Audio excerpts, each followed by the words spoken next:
Hi, I'm Randy. Hi, I'm Ashley. Welcome to Finding Joy in the Morning. This is part two of our story video. We did the first part last week, and where we left off was Ashley was driving down here from Pennsylvania for Easter. She had arrived at her hotel and sent me a message and said she was going to get everything ready, get comfortable, get her dinner ready, and then that she would message me when she was ready. So she messaged me and said she was ready, and then asked me at that point, because eating and trying to type I didn't think was very easy for her, so she sent me a message and said, would you like to just video chat? I, never having video chatted before, was like, well, sure, why not? So then she sends me the request for the video chat, and I click on the screen, and bam, there's Ashley. And it was, for me, definitely an event in my heart and mind and everything, because we had been talking for months, and I really felt like I knew Ashley, and we had gotten to be really, really close just through words on a screen. And then I finally got to literally see her live, and it made me have these feelings, and I was excited that I got to see her and talk to her for the first time. But I was also extremely angry with God at that moment. I actually started arguing with him, like, why would I be having these feelings for this woman that, I mean, I don't really know her. I know her as well as the words that we talked, on those months that we talked on Facebook Messenger. But I just lost my wife, a few months prior to that. I'm like, how is this even possible, And we continued to talk and everything. I still continued to have that argument in the back of my mind, and there was a time in the conversation that it just seemed like it all that disappeared. The argument disappeared, and it was just Ashley and I talking, and it was like we had already just known each other for so long. And Ashley would say herself that it's like we had been away from each other for a long time, and finally we were getting to reconnect at that moment, and just it was like nothing, but it was so much at the same time, because we didn't really know each other, but we did. If you understand what I'm saying there, it's just familiarity. There was a very very familiar that we could just talk to each other like that, having never actually spoken, ever even heard each other's voices before, but it felt like I had heard her voice for years. When you say that, Definitely. It was a little different for me in that moment because, as Randy said, we started, the very first time that we had any initial contact was the middle of February. And so, and then a whole month went by till we had, spoken again. Right, the second. And so it, like he had said, we were talking for months, but it really felt like that. But really, honestly, like we had mentioned before, it felt like we had known each other and been friends since like middle school. Like he was somebody that I definitely had so much in common with, that it really felt like a friend I could have had in middle school, like for my whole life. And right, when I asked him if he wanted to video chat, well, I did not realize he never did that before. I'm very used to doing it every day in my job. I am live on video. So I guess, sometimes we just think, oh, everybody does this, and so I really was not aware that he had never done that. And so we did, and it was so nice to finally put a voice with the words that he was saying to me. I mean, we knew what each other looked like. I'd seen pictures of her from her mother on Facebook. She had seen pictures of me on my Facebook, so we knew what each other looked like. But we had literally never verbally spoken to each other. It was all words on the screen, which we've had the conversation before that really was very powerful that we did it that way, because we really had to be really honest with what we were saying to each other to get across what we were trying to get across. Because remember, we were both literally, were then, still are, and will be grieving the loss of our spouses. So even through getting to know each other and all that, we're still in the grieving process. So when we were talking to each other via Facebook Messenger, just with words, we had to be completely raw and honest with each other to get across how we were really feeling, because from the beginning, we decided we were going to be there for each other, that nobody else was understanding what we were saying. Nobody else was getting how we would have this feeling would just wash over us. And I could talk to her and she would like, oh my gosh, no, you're not crazy, or vice versa. No, I understand that feeling. So finally being able to look her in the eye and talk to her, hear her voice and everything, that was also a very powerful thing. Well, and I know for me, like I had mentioned, I had a really strong network of people around me, my family and my closest circle of friends, and they were constantly checking on me and making sure I was okay, and my sons as well. But there were parts that I still found myself just not being able to really articulate, I guess, to some of them the way that I was feeling, or a lot of the time I didn't want to burden them with that, because I knew that they were all so worried about me. They were all so concerned because I looked terrible. I looked absolutely terrible. I would stand and look in the mirror and I did not even recognize the girl that was looking back at me. I had just said to my mom about how bad I had looked, and she's like, yeah, you did. And it's like, yeah, I know I did. And, I even said to my my friend Krista, and I believe I even said it to my friend Susan, I look like a zombie. Like I look like the Walking Dead. That's I mean, what I felt like. I looked terrible. And I knew they were all so worried about me, and I felt like I was such a burden on everyone. Even though I knew they didn't feel that way, I just felt like, oh gosh, if I start unloading all of this, it's going to make them feel worse, and they're not going to know how to help me. And some of them were even expressing like they just didn't know what to do. They didn't know what to do.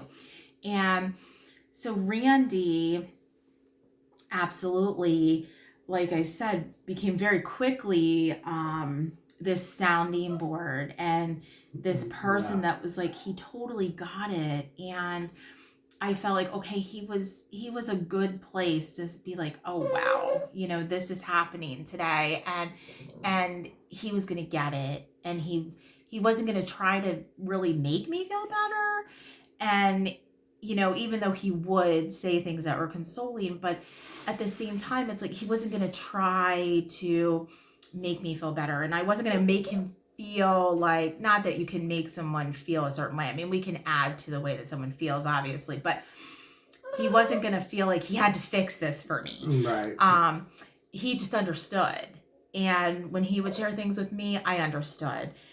Right, well, it's a journey, so we're walking it, so you can't just fix it. Right. And we were very raw, very real, very honest. And so the very first time that we were video chatting where we could verbally talk to one another, it really solidified that feeling of, wow, how does he seem so familiar to me? Like, not just that we had been talking for a few weeks, but it seemed like months or even like years. And it was a very strange feeling, but a very comforting feeling at the same time.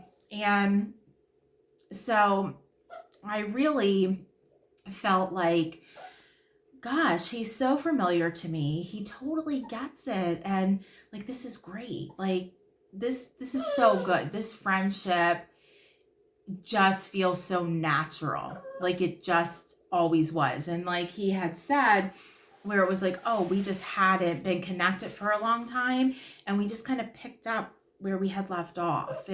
it was kind of like one of those feelings, I guess. And for me, like, he says like he knows that it changed his life, seeing me when I popped up on that screen. And he was arguing with God, and me, I was not. I was totally like in the same place I had been. I wasn't looking at him any differently, in any kind of a light of, maybe this could be a thing down the road. Right, and to Or clarify, I wasn't looking into a future either. I was just right. right. I was just like, why would I even be having this? Why am I looking at her and even having one feeling like that?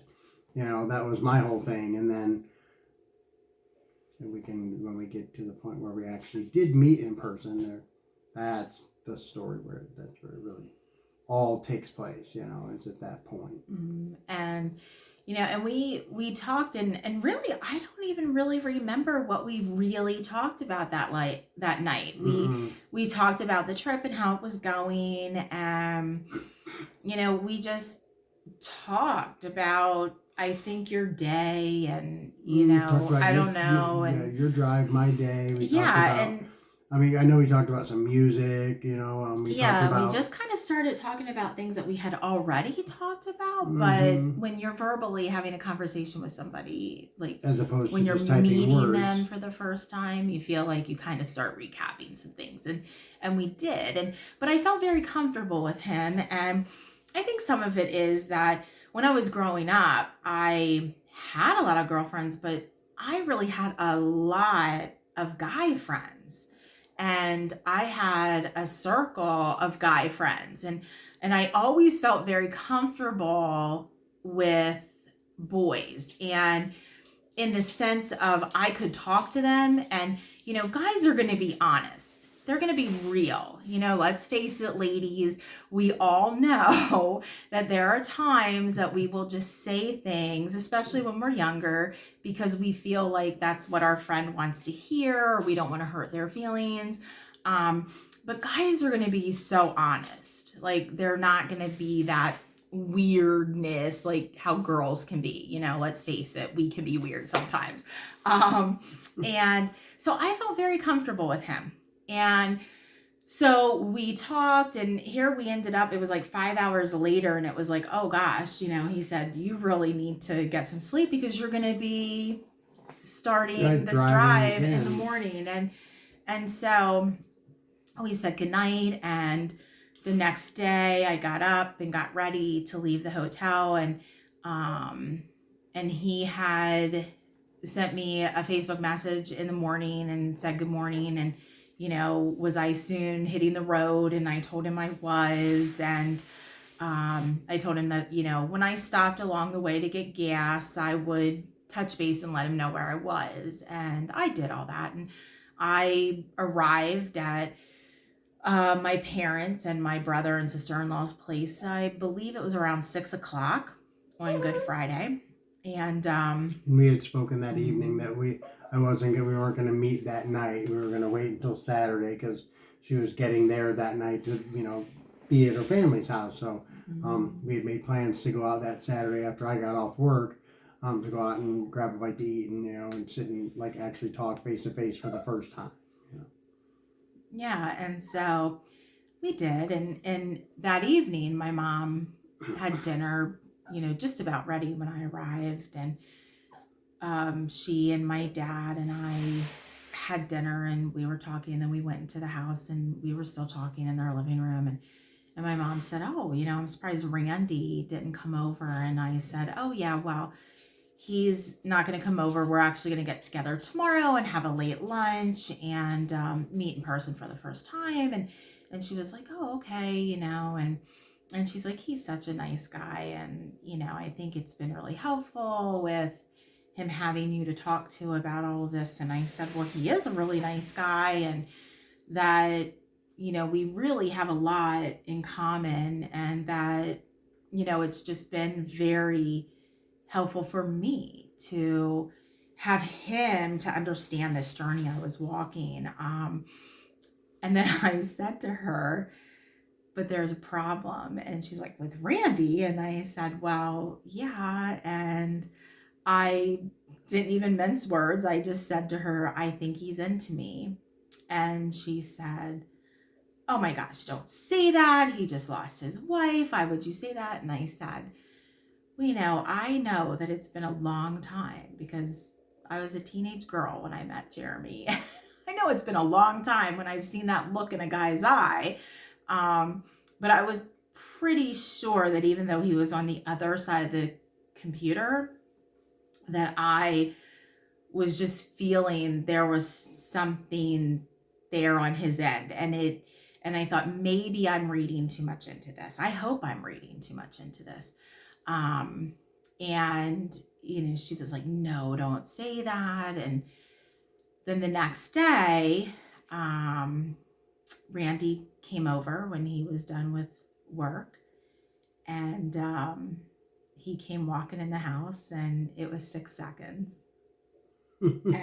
and I was like, no poker face. And in my head, I was like, oh no, we have a problem. But I was so happy to see him finally in person, and we hugged each other, and it was just so good to be like, wow, thank you for helping me through some of those darkest of darkest nights that I've been walking and being sleepless through. Oh, yeah. And the 2 o'clock in the morning talks and stuff like that. It was very it's a blessing that I had you there to get through some of those, because I don't know what would have happened if I didn't have somebody I could talk to. Not saying I'd hurt myself or anything. I'm just saying I don't know what would have happened. It would have just gone darker and deeper into the grief but again, the Lord sent Ashley to me, and she was able to keep me afloat, if you will. And that was a wonderful thing. Yeah, and when we met in person, it was, again, I know I already said this, when we first video chatted, it was just solidified that it felt like we had known each other for so long. But to actually physically see each other in person, it truly felt that way. Oh yeah, like wow, I haven't seen you since high school graduation, and now here you are. But we've been talking about, wow, it's so good to see you again. That's what it felt like. Yeah. And it was the weirdest feeling. I had never felt like that with anyone before. I'd never had that kind of a connection, and like so spontaneously and instant. And so we left and we went to get this late lunch, and we talked and we kind of recapped stuff that we had already shared with one another. But now, you're face to face, and we cried in this restaurant. We cried. We were there for 5.5 hours, I believe. I don't know if it was that long, but we were there pretty long. It was a long time. It was. Then we left, and I felt pretty good. I mean, I didn't. Again, no poker face, so I didn't think like anything was like felt by. I thought I was just kind of keeping that to myself again, And then that was Saturday evening, and I dropped her back off at her parents' house and went downstairs and talked with her parents for a little bit, and then I left, went home, and the next day's Easter. I went golfing that morning, like I used to golf on Sundays all the time, and so I went golfing that morning. They went to church. Then I came over to the house about 2 o'clock for Easter dinner. And we had a wonderful Easter. It was great. It was nice to be around so many happy people, around people that I felt very comfortable with. I guess I already knew her mom and dad. And then now knowing her and already feeling like I've known her forever, it was very comfortable. And then was there for a long time. Late into the evening, later than I think we should have stayed awake that night. But then we had made plans to go to get some coffee. We both, during our Facebook Messenger days, we had discovered how much we both really loved good, strong coffee. And I had told her about this little coffee shop in Bon Air called Decadent. And so we had made plans to go there after she got done with work that Monday. And so I picked her up about 3:15. Actually, though, I wanna okay. like kind of just back up a little bit there. Okay. That morning, that Monday morning, Oh, that's right. I woke up and I went downstairs to my parents' little cottage, and I was sitting there and I was talking, and I, said to my dad that, I really was struggling, basically, because I really felt like there was something on Randy's side of this relationship, this friendship, that possibly he was maybe feeling something a little more. And I said to my dad, I didn't want to lead him on. And, I didn't want to be that girl. And, it had only been like 5 months since Jeremy had passed, and I never could even see myself, having another relationship. Like, that was not something, like I had mentioned in the first video, that I was even considering, yes, some people would say, like I said, that, you're young, you're so beautiful, you have so much life to live, so much love to give. You don't want to be alone the rest of your life. And, obviously spending 30 years of my life, over half of my life, with Jeremy, I did not want to think about spending my life with anyone else.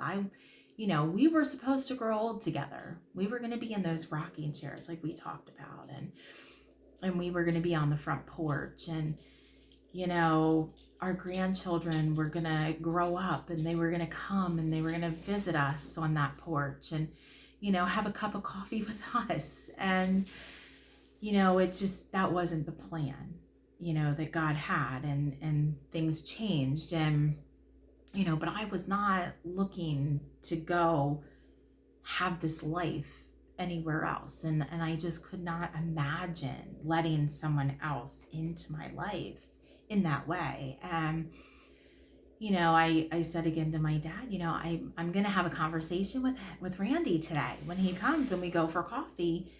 I'm going to have a conversation with him. And I thought, girl, what are you talking about? Like, you don't talk like that. You don't have conversations like that with people, like, wow, that's really presumptuous, right?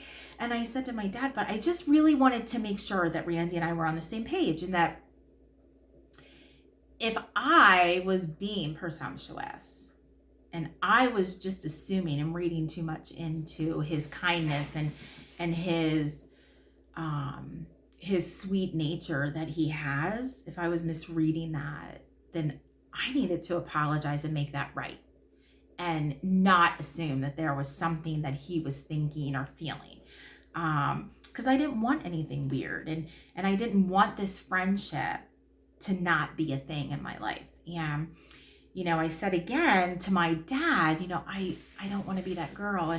And my dad, for, some of you, my dad just does not just speak and just say things, He was quiet for a moment, and then he said, but you're not that girl. For 30 years, you were Jeremy's girl. And I was like, wow, yeah, I guess that's true. Because really, I can honestly say, in those 30 years, he's the only one that I ever saw.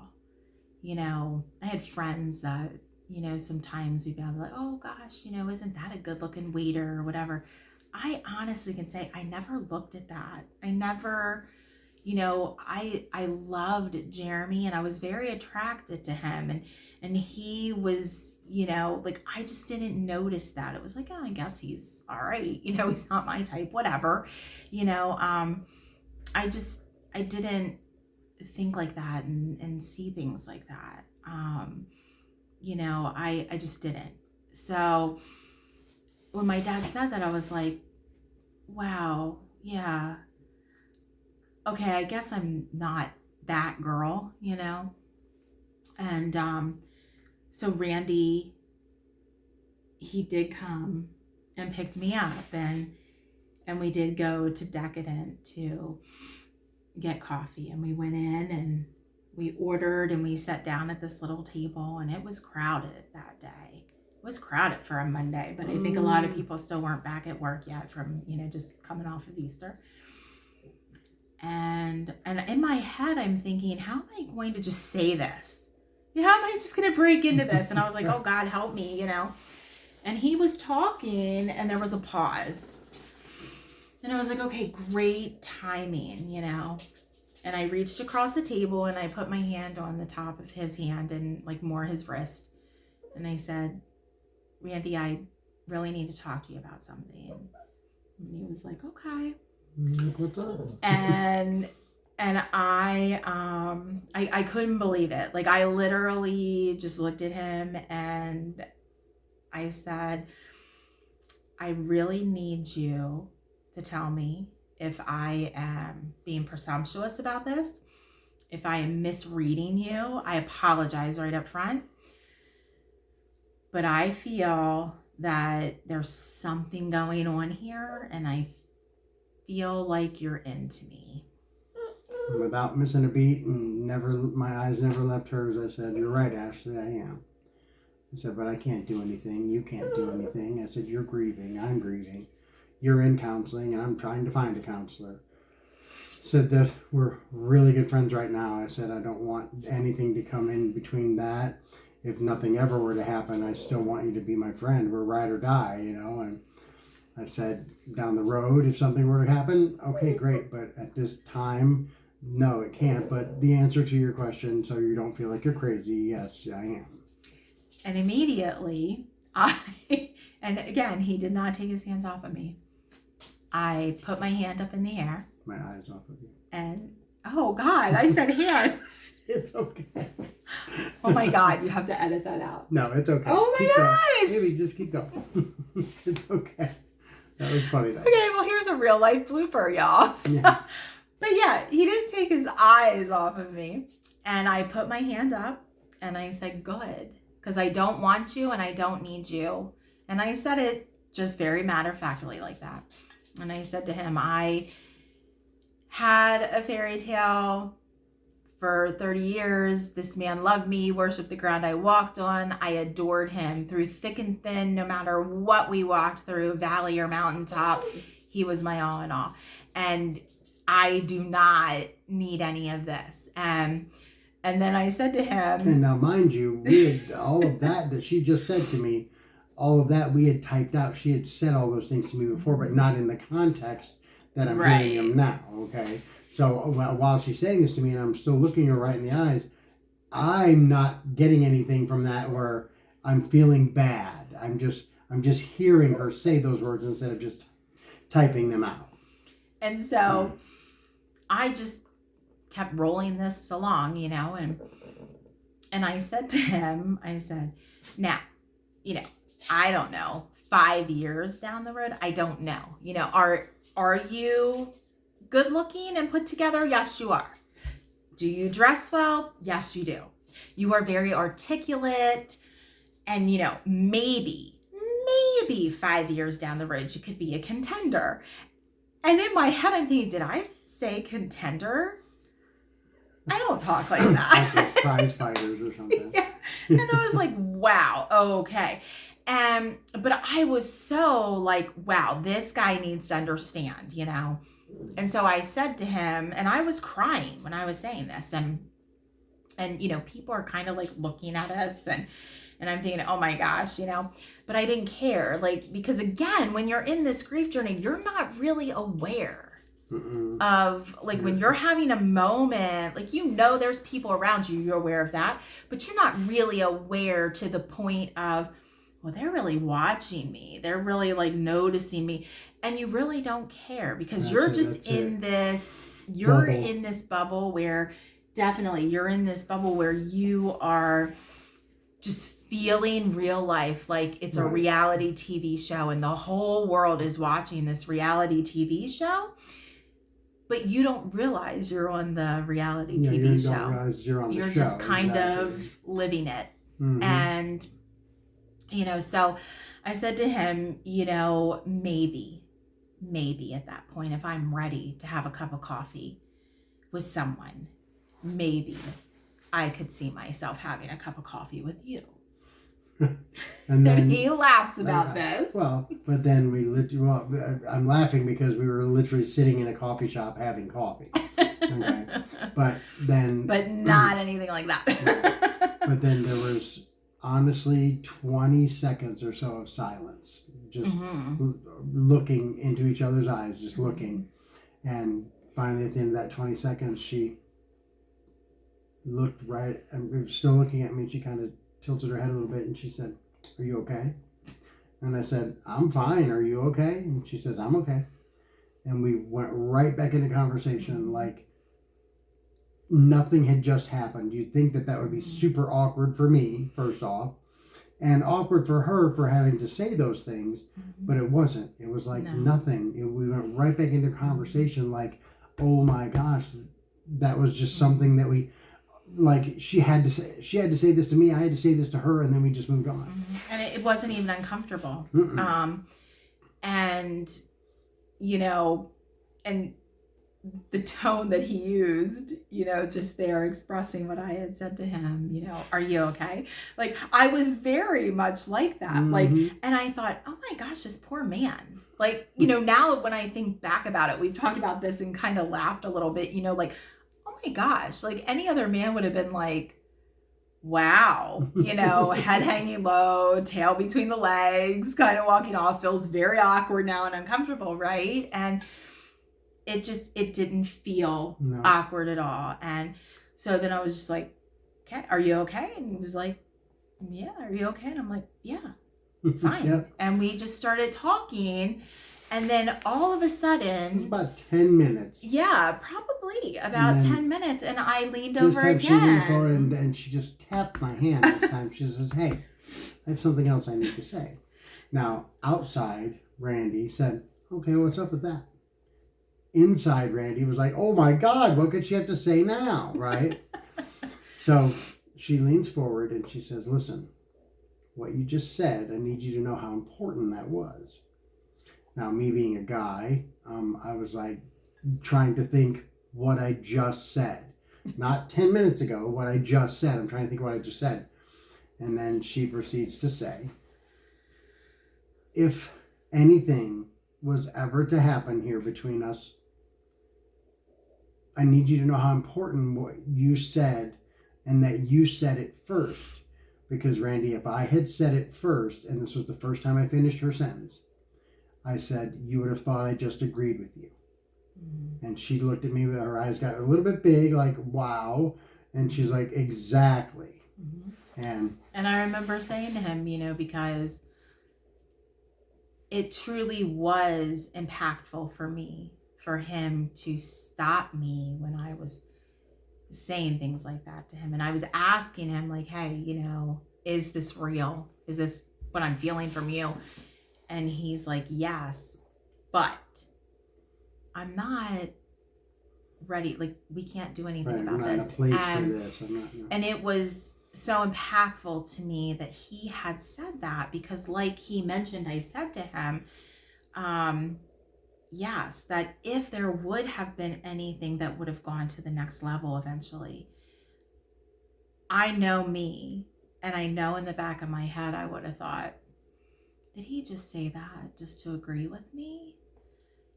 But because he said that, and because of how intentional Randy is, and we had said from the very get-go, we will always be honest with each other, brutally honest and raw. I knew that it was true. And there was no like elephant in the room after it happened. It was just like, okay. And so he was like, yep, I'm good. And I'm like, okay, great. And we just picked up and we just carried on. Yeah. And it was like we had never even had that awkward conversation. Mm-hmm. And you know, we sat there, I don't know how long, you know, again, when you're in the middle of this grief journey, especially in the beginning, time does not seem to be like real time. You know, an hour can feel like 8. Or it could feel like 10 minutes. It Yes. just depends on like Yes. where you're at, you know. But Absolutely. for the most part, an hour felt like at least 4, you know, because Mhm. you're just like, oh my gosh, it's only 11 o'clock, especially in the beginning, because Mhm. as we discussed earlier in the first video, that we were only sleeping 2.5 hours a night, you know, when it first started. And I was eternally grateful that when we became closer, even on just the messenger, we both started to get a little bit more sleep. Like we were making each other feel a little more comfortable in our own selves. Not even like, it's not like I was trying to do that for her or vice versa. It's just that it was happening because we were both walking the same path. And I was still taking the trazodone. I was taking 1 or 2, and usually 1. And but yes, over, you know, a few weeks, you know, maybe about 3.5 or 4 weeks into conversing with Randy, I was sleeping longer little chunks of time, but I still wasn't sleeping enough. And you know, when I came to Georgia, immediately it felt, I mean, well, okay, first of all, I had never been here, so of course it was new, but I felt like I was looking through a new lens, that I hadn't been able to see that clearly for months, back home in Pennsylvania. And since Jeremy went home to be with the Lord, I just could not see things clearly. Even when I thought I was seeing clearly, it still just seemed so dreamlike and kind of fuzzy. Yeah. And I knew it was happening and moments were happening, but it felt like again, like I said in the first half of this story, it felt like I was watching a movie, or I was in a movie scene.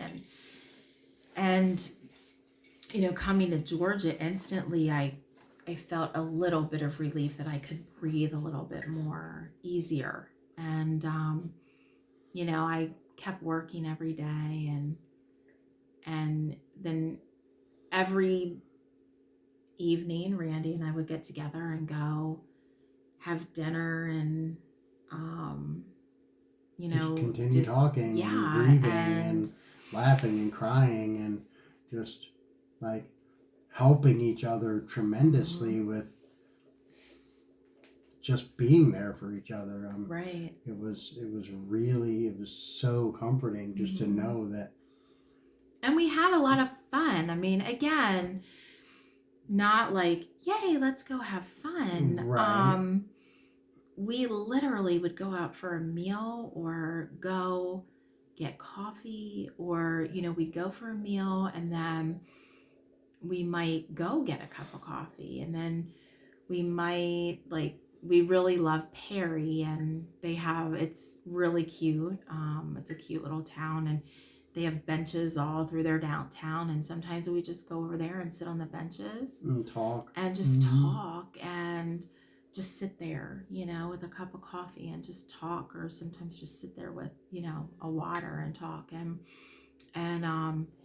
it was just so good to just have him there, listening to me, and letting me cry, and you know, just be.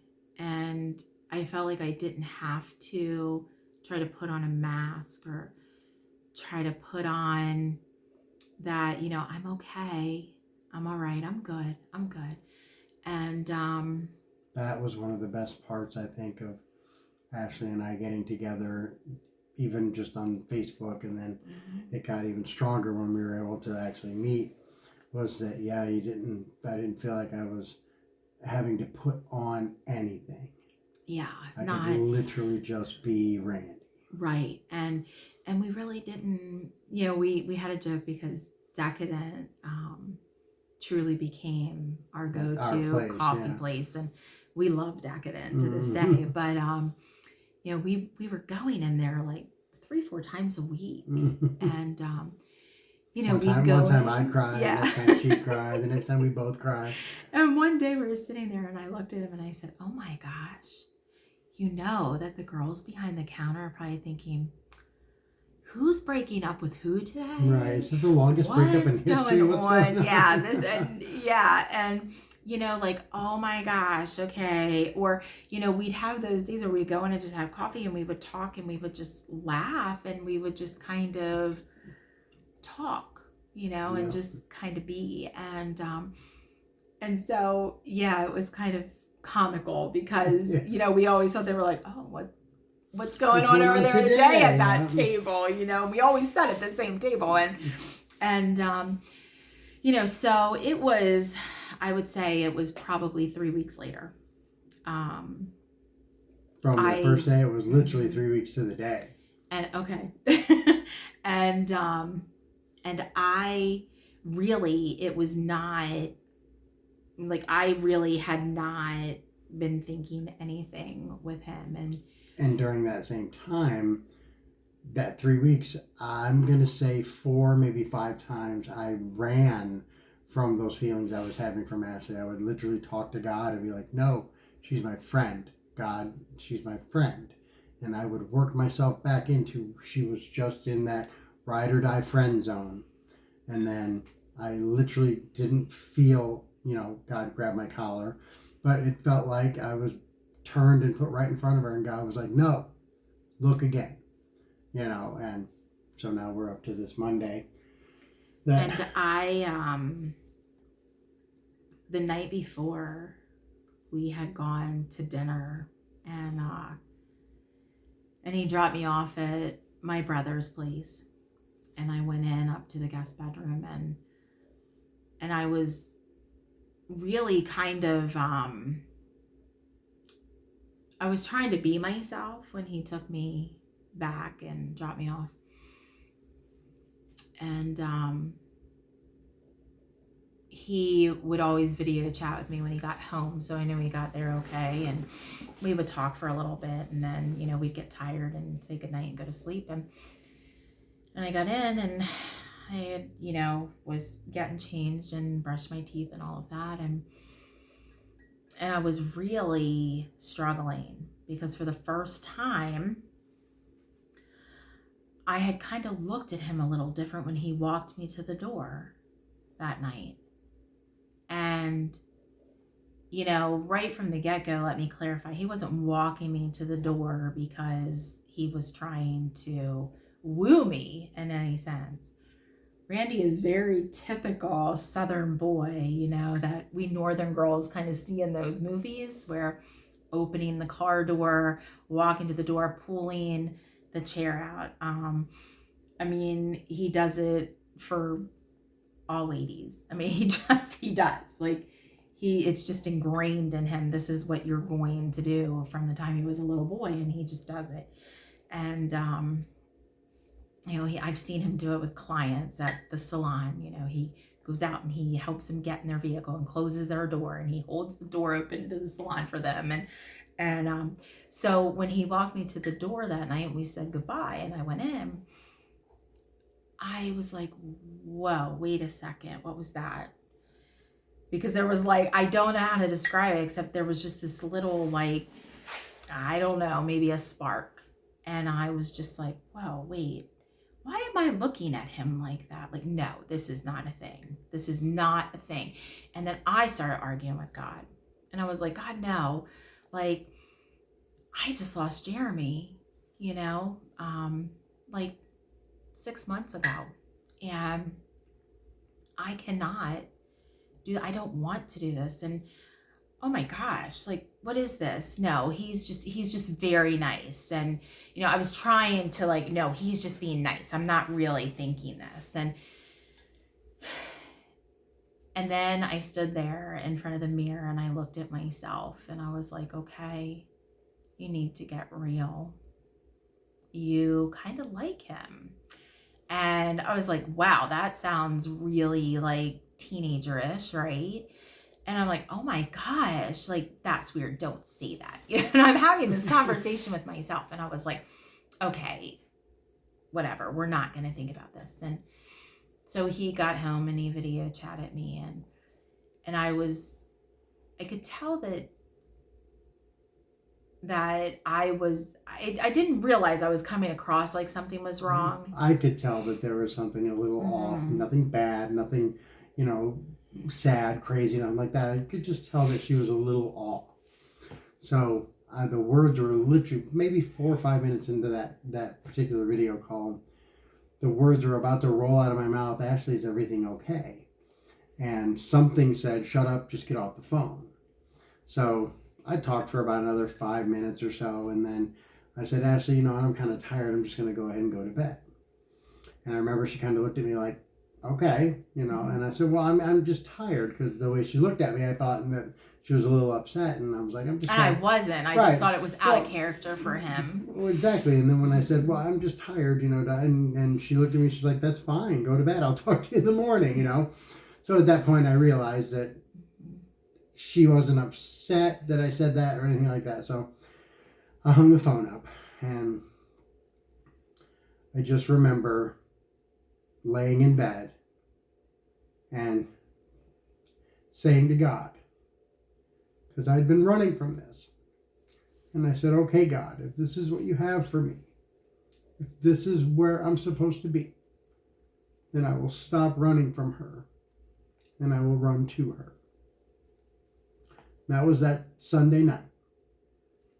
The next day, Monday, 3 weeks to the day that she told me she didn't want me or didn't need me, I came and picked her up. I got to the house about 3:15, and we were going to go to Kindy and get sushi, because we both love sushi. So we were going to go to Kindy and get sushi, and then when I got there, I was like, oh yeah, Kindy closes from 2:30 to 4:30, so we just kind of sat there and talked at our parents' house. We got in the car and drove there, and we literally pulled up in front of Kindy at 4:30, like right in the front spot. And I went to go turn my car off, and then she said... I reached over and I put my hand on top and I said, don't turn the car off yet. Because it was like...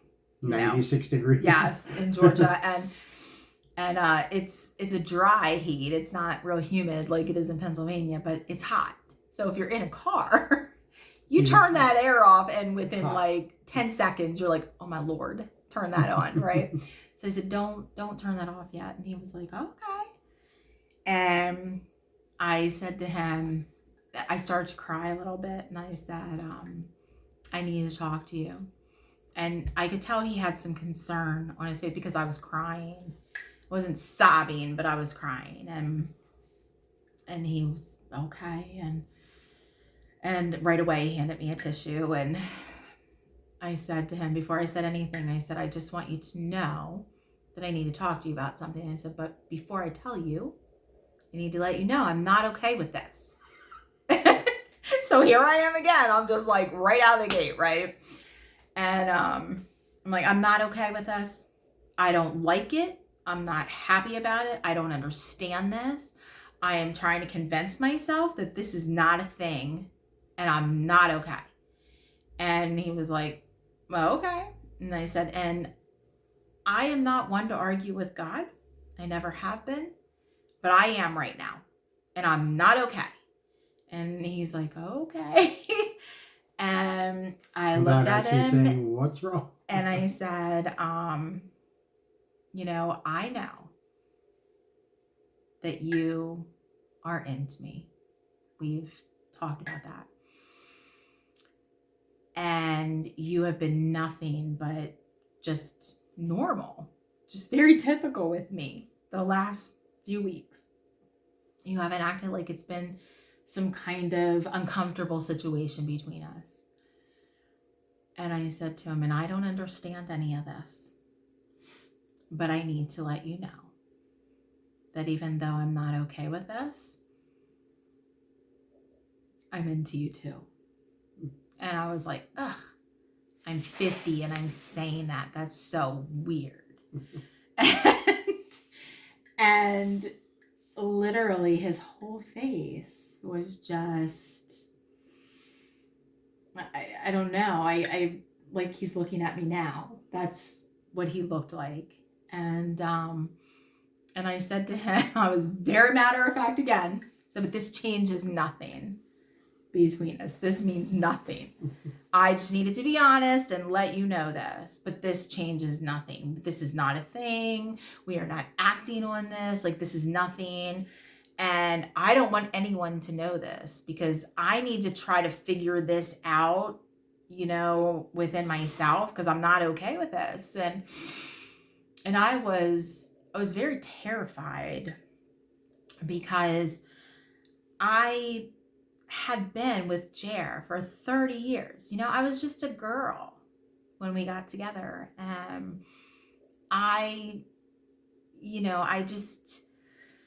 Again, he was my all in all.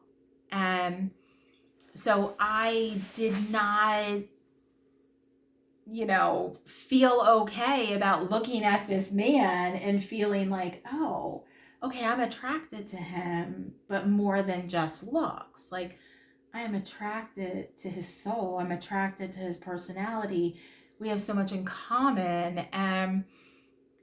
You know, and I was really fighting within myself too. Like, okay, Ashley, get it together. This is just because you're in this grief thing. And, you know, you hear about things like that, right? I mean, I've known, you know, older people that have lost their spouses and then they met someone in, you know, like a grief group and quickly got remarried, like weeks later. And, you know, and I was like, oh my gosh, you know, not that I ever judged that because I didn't. I honestly didn't. But I never had to be in a situation where I thought, wow, that's weird, right? Or wow, like, oh my gosh. And Jared and I would say things like that, like, wow, you know, what would you do? You know, because, you know, don't we all do that when we're married and we're with someone, you know, well, what would you do if something happened that, you know, I wasn't here? Would you get remarried? Would you date, you know? And there were lots of times, you know, Jared would say, well, I would have to go before you because I would never be able to live without you. And I was like, well, do you think that I could live without you? And he'd always say to me, you know, you are so strong. And, you know, I don't want you to be unhappy, you know, like, but we don't have to worry about that, you know. And I would always say to him, well, you know, well, I would want you to find someone because I know that you would need someone, you know, you love life and you need someone to share. And he's like, nope, you know, you're the only one. And I wouldn't be able to do this without you. And, you know, then, you know, you just sort of like carry on and you don't really think about it, right? And, you know, being in this situation, it was very much a battle within myself. In the first few weeks that I knew, okay, there's something here. And I searched my heart like I've never searched my heart. And I searched my soul. And I mean, literally, if I could have turned myself inside out physically, I would have, trying to find something that to convince myself like, okay, this is not what you think it is. But it felt so natural and so comfortable and so familiar. And I know that we've said that, but it truly felt familiar. Like, honestly, it felt like I found him in the middle of this chaotic moment. And I had been connected with him before, but I never knew that. And of course, I don't believe those things. I don't believe in past lives or anything like that.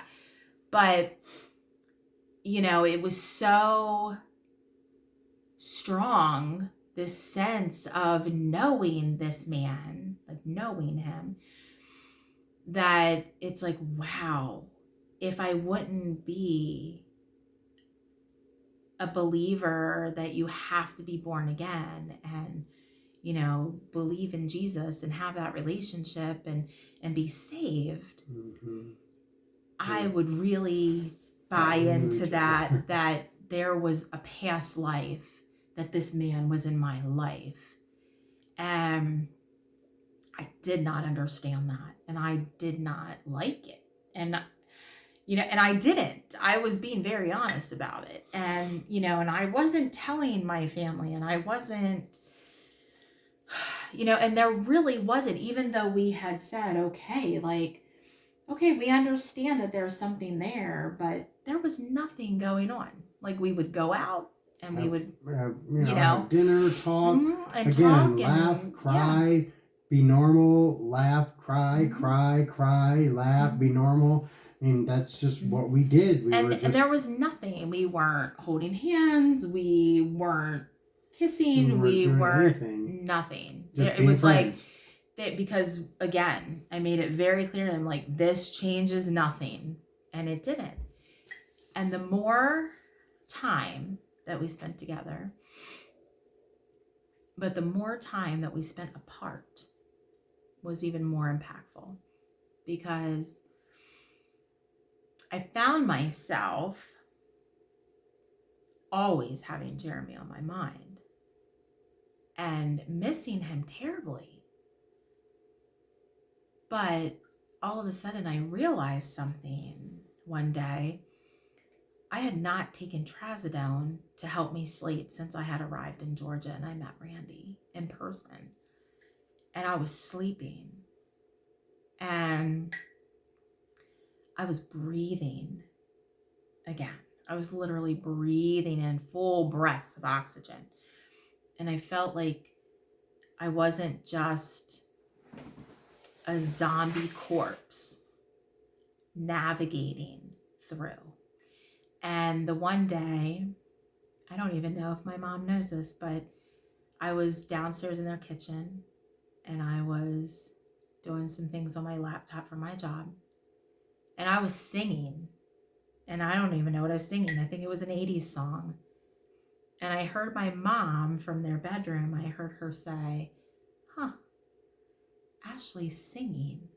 And made a comment like she hadn't heard me do that in so long, or she can't remember the last time she heard me singing. And in the back of my mind, when I heard that, I was like, wow, I didn't even realize that I was doing it. And I stopped within myself and I started thinking, wow, oh my gosh. And then I felt guilty. Like, well, how can I feel happy and be singing because Jeremy's not here? He's gone. And my life was just collapsing without him. And I was, like I said before, I was drowning and I was falling fast. And I knew I was going to hit ground. I just didn't know when.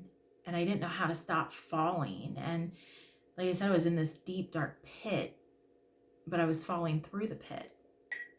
And I was like, oh my gosh, how can I have this moment where I'm singing and I'm happy and I feel like me again, like this new version of me? But I felt a little bit like the old Ashley before all of this tragedy and this trauma had come to my doorstep and completely changed who I was. And as soon as I felt that, like this guilt, I was like, wow. It was like not this audible voice. It wasn't anything like that. It was just like this voice within me that just quietly said, but Jeremy loved this girl. He loved that happy, joyful girl. And it dawned on me, it's okay. It is okay to laugh and really laugh sometimes.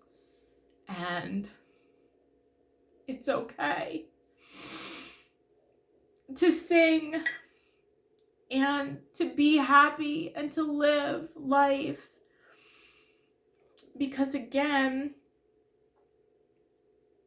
it's honoring the life and the legacy of all that he poured into my life. And I was so much of the woman I had grown into be because of that man. And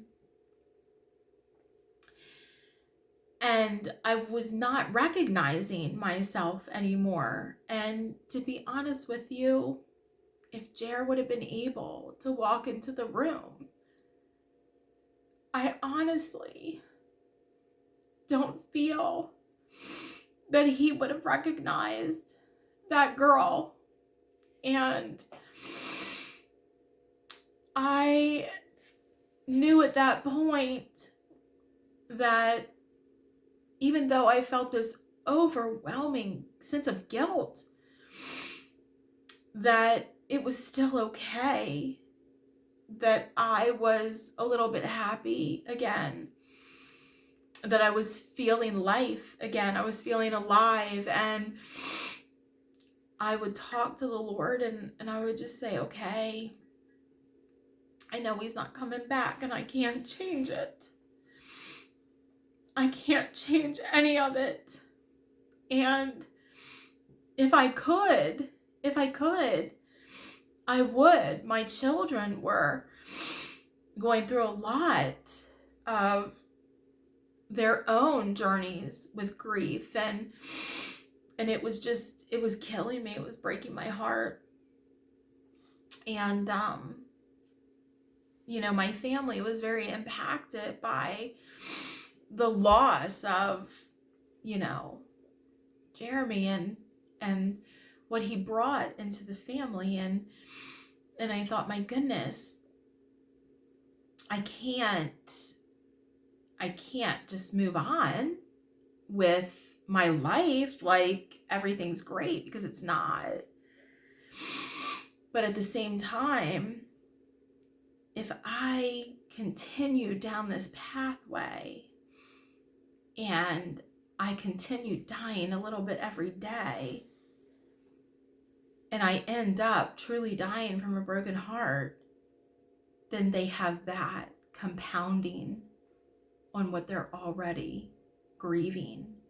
And my daughter-in-law had lost her father just shy of 3 months after Jeremy passed. And so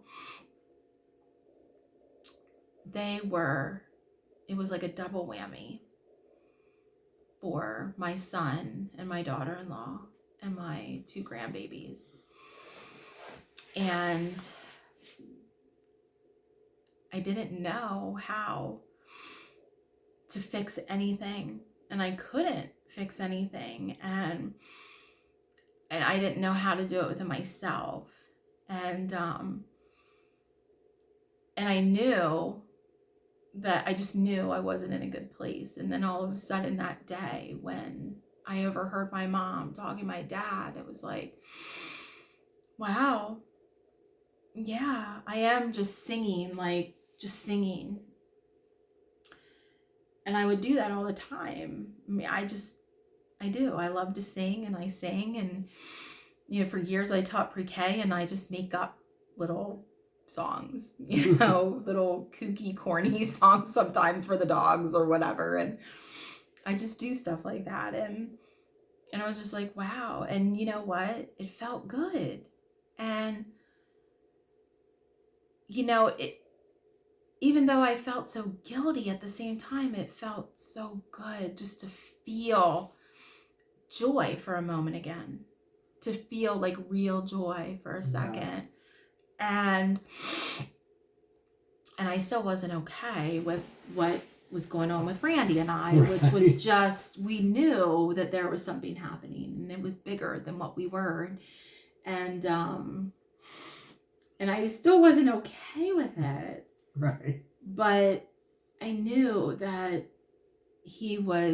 God was using Randy to pour in that oil and that wine in all of the broken crevices within my heart and within my very soul.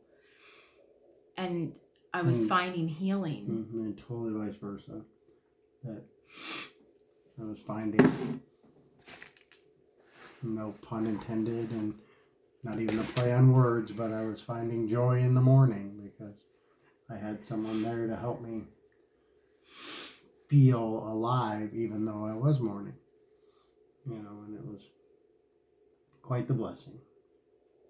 Still is quite the blessing.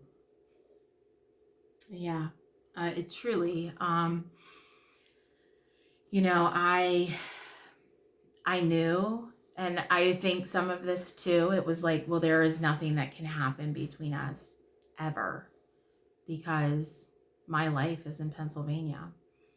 My world is in Pennsylvania. His life is here. And so it wouldn't be fair for us to act on it anyway. And, but then I had some things come up with mine and Jeremy's home and the property that we lived on, which was his family property. And there were some things that had not transpired when my father-in-law passed away. And Jeremy was the executor over everything. And the deed to the property had automatically been switched to his name. And it was not mine. And it was very tricky because our house was in both of our names. And our home was fully paid for. And so it was this crazy situation. And I had to leave and go back to Pennsylvania so that I could meet with my attorney for the estate and find out what can we do about all of this. And it turned out when I got back that I knew I was going to miss him. I did. I knew I was going to miss him. Like, he had really, in just a short few weeks of visiting my family, I think I was here for about 6 weeks, just shy of 6 maybe. Mm-hmm. He had truly come so much more than just that ride or die. I mean, I knew he was going to be my ride or die for the rest of my life. Mm-hmm. And I knew no matter what that I could count on this friendship with him. And we had kind of started, like, just kind of exploring a little bit the relationship side of it. And it was like, okay, if we do take this further, but how would that work? Because I'm not moving How's it gonna work? to Georgia. And, it was like, I don't know. Like, we'll just take this slow and we'll just see what happens. But then there was a part of us where it was like, it felt so much bigger than who we were and didn't know how to turn it off, I guess. Right. And I got home because I said to him, okay, I have 3 girlfriends that, like, I need to tell them what's happening. And they'll tell me, and they'll tell you if you're nuts. And if they tell me that I'm losing my mind, that I'm in a midlife crisis, if they think that there is anything weird about this, then I cannot pursue this whatsoever. And I came home and I met with each one of them individually. And I told them what was happening, and I cried and I explained everything, and all 3 of them were okay and assured me that, they didn't think I was crazy or losing my mind, and, didn't think that I was doing anything over the top, and, like, that this isn't me. Like, it wasn't my character to just do something like this. And they were very supportive of me. And, Randy was going to take vacation, and he was going to come to Pennsylvania. He had never been to Pennsylvania, so he was going to take 9 days and come to Pennsylvania, and we were going to do the touristy kind of stuff in Lancaster County because he thought that was amazing. So we were going to do some of that stuff, and he was going to meet my family and my friends,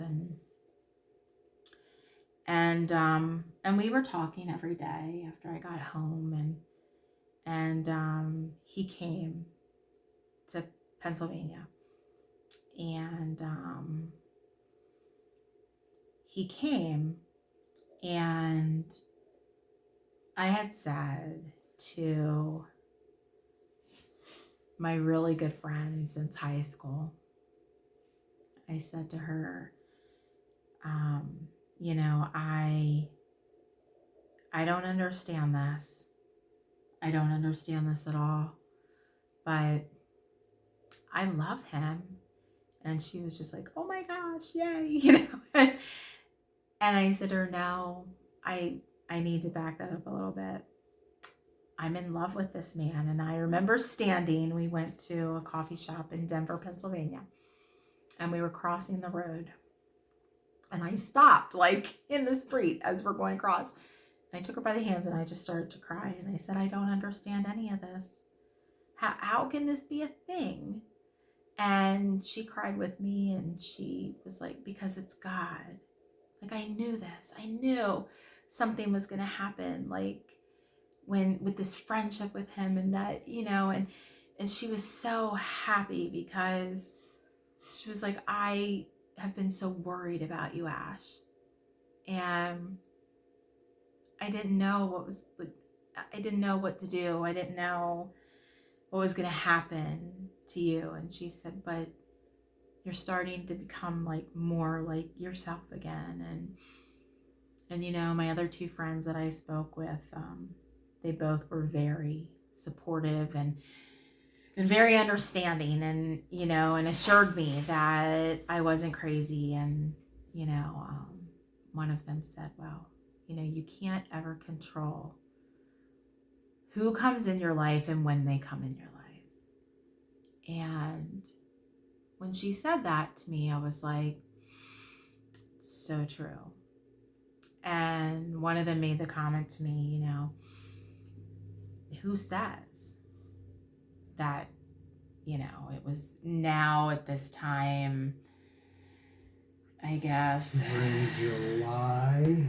Well, it was June when I came. Yeah, before you July came. When I came to and see you. so it was 7.5 months at this point, and who has a time? Who says it's right, too whose soon? timeline is it? Who gets to decide what the timeline is? And I really thought about that, and I was so afraid of what my family was gonna think. I was so afraid of that they were gonna think that I didn't love Jeremy anymore, that it meant nothing to me, our whole relationship, and that couldn't be further from the truth. And that it was it was just so easy, I'm just gonna move on from him, because you hear people say that, moving on, I'm trying to move on. But one thing I've really learned in this grief journey is that it's not moving on. Mm-hmm. You are learning to move through the grief and learning to build your life within the grief, without it consuming you, without it changing you to a point that that you are letting the grief dictate to you how you live your life. Right, because it's always going to be there. It will always be there, but the choices, I had said to you, I was having anxiety and almost these panic attacks, and I had never dealt with anything like that in my life, and it got to the point where I was like, okay, I'm not gonna accept this.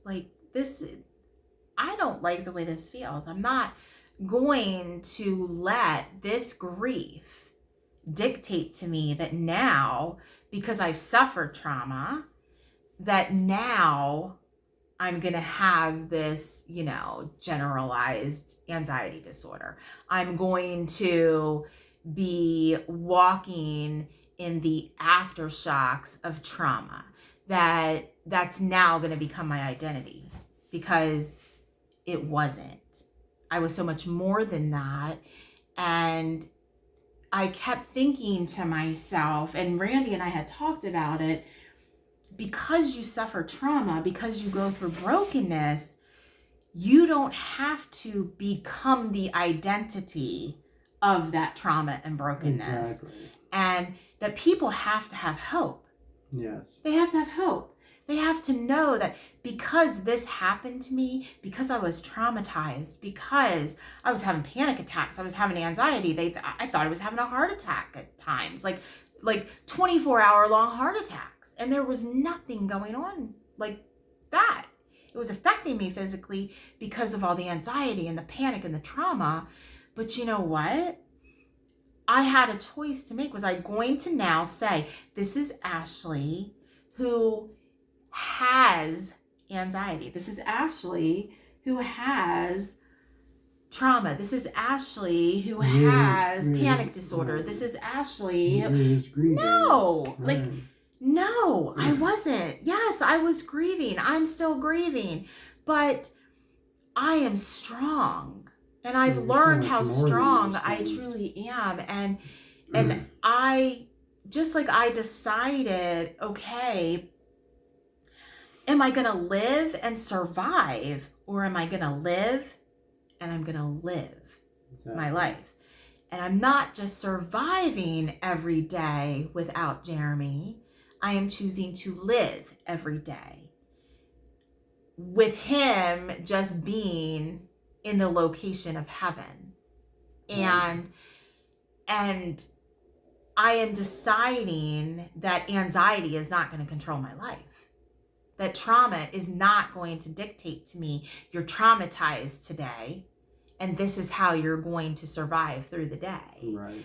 That if I was going to be healthy and whole, and if I was going to bring someone else into my life, like this man was walking his own grief journey, and he was broken, and he was traumatized in a whole different level than I was. And if we were going to do this, then we had to be healthy for one another, because again, like I said in the last video, we can bring people into our camp with us when we're grieving. Mm-hmm. And the grief that we're walking through affects us deeply and so personally, but it affects every single person that we bring into our life. So now, over a year later, every person that still comes into my life is affected by this grief journey that I'm in. And I am in control of the sense of, okay, grief can roll in very unexpected, and it can come in like a crashing wave when you don't realize that something's going to trigger it. But I still have a choice. I can roll within that wave of grief, and I can cry if I need to, and I can downright sob and break down and ugly cry, and I can feel all the feels that come along with that.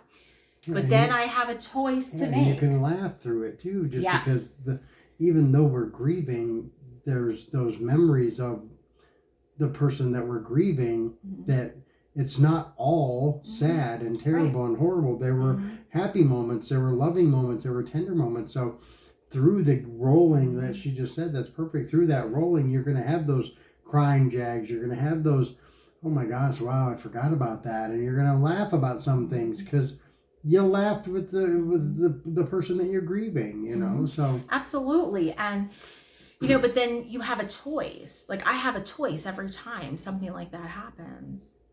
Am I now going to let the anxiety start overtaking me? Am I going to let the trauma come back in?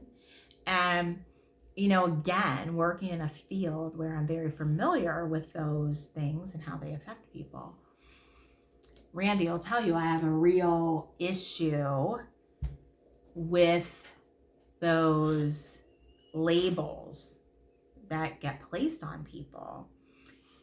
And I have a real issue with how people will pick up those labels because they are currently walking through a crisis. Just like, okay, was I experiencing anxiety? Mm-hmm. Oh, you better believe I was. And when my doctor wasn't wrong when he said, hey, you are experiencing generalized anxiety right now. You are having panic attacks. You are suffering trauma. He was not wrong on any of those levels. But then I had a choice. Was I going to label myself as all of those things? Trauma, right. And then I'm going to walk through my life with those labels on me. And then every person that comes into my life, those labels, well, here I am. This is what I am. So now you're going to have to deal with all of these things. And no. And, you know, I am so grateful that I have Jesus and I could say, Amen. Lord, help me, because I don't want to be that girl. I don't want to be that person that goes through the rest of my life and says, well, I have anxiety, I have trauma, I have this, I have that. And wow, because then it's affecting my children, it's affecting my workplace, it's affecting my friendships, it's affecting everything. It now is affecting Randy, who I've decided, okay, I'm going to have a relationship with. I'm going to have a relationship. Mm-hmm. Is it fair for me to decide that the labels I'm wearing, now he has to deal with? That's not okay, because guess what? We all come into relationships with baggage. We all do, from childhoods, from experiences that we've had, through school, through work, through life, right? But then we come together and we have to learn how to handle that baggage together, mm-hmm. right? And are we going to say, well, this is my baggage and you just have to deal with it? But why are you settling to deal with that? Right, and that's... You shouldn't settle for that type of life, because that's not living. Therein lies the issue, because I brought baggage in. It's my baggage. I actually shouldn't have to deal with my baggage. Now, is she there to help me walk through it? Of course, and that's wonderful. But it's still my baggage that I have to look inside myself and decide, am I going to let it run my life, or am I going to live my life? You know, like she said earlier. And that's where the honesty comes in so much to play.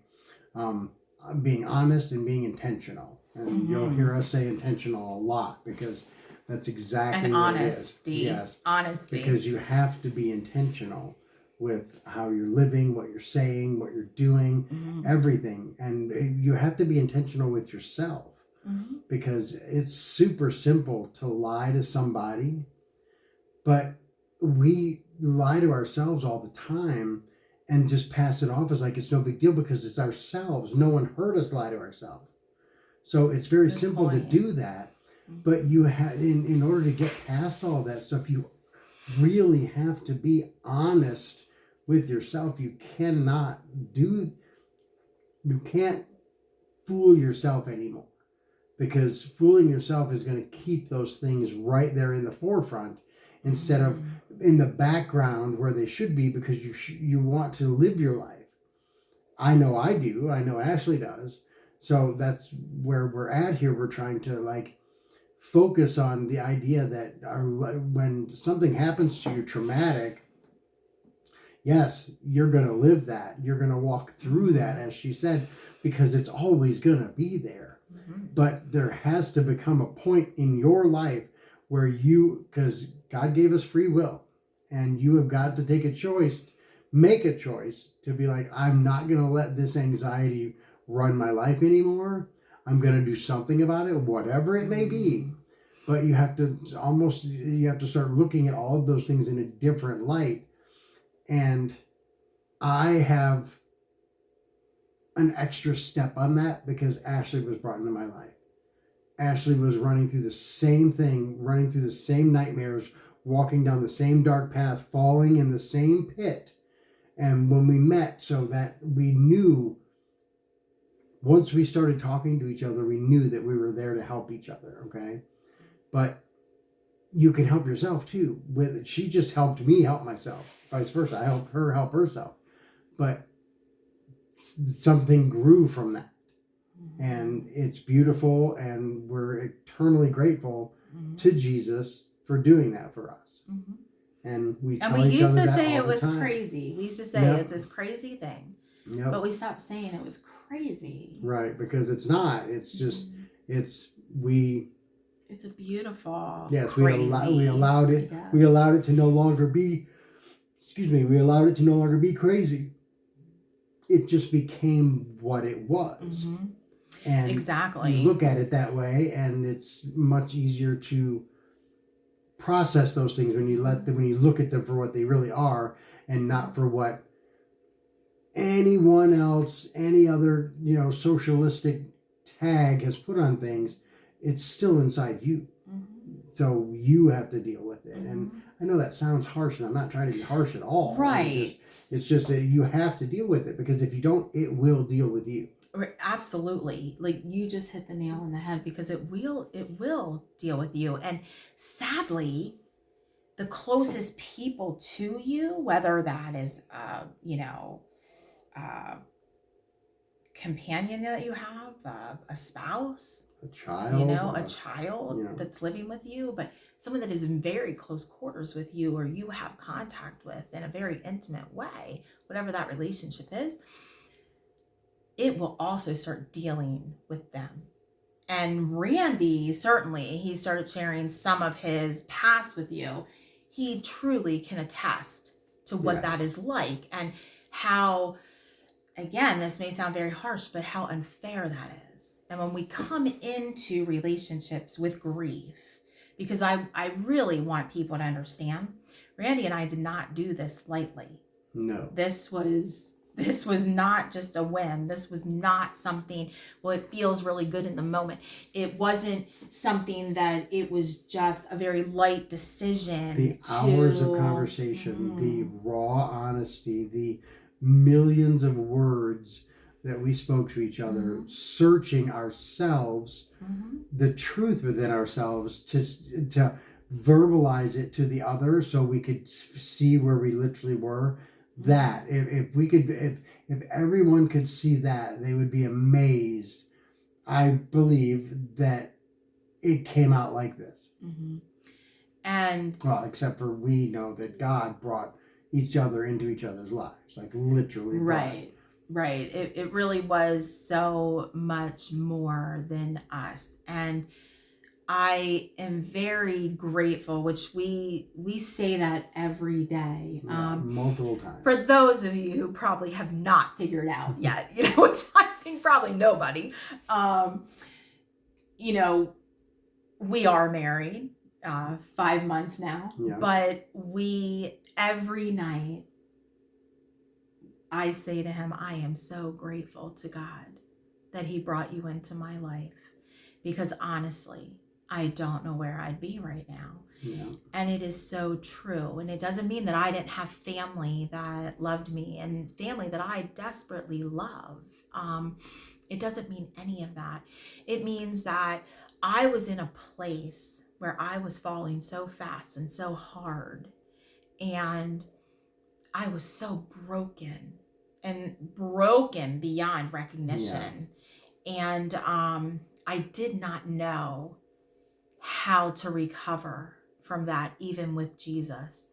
And I would say to the Lord, literally, I just said to our one pastor that we meet with, I just said to him the last time, I felt like that woman in the Bible with the issue of blood, that just knew if she could get through the crowd, fight herself through the crowd and touch the hem of his garment, that she could be healed.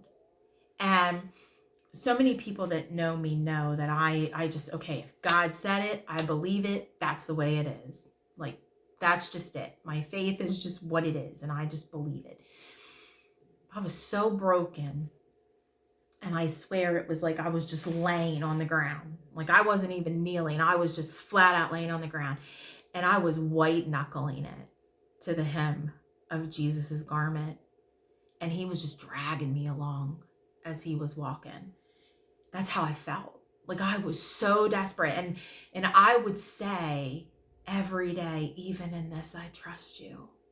I trust you, Lord. And some days I would just sit and I would just sob and I would just say, I trust you. I trust you. I trust you. I trust you. I don't know.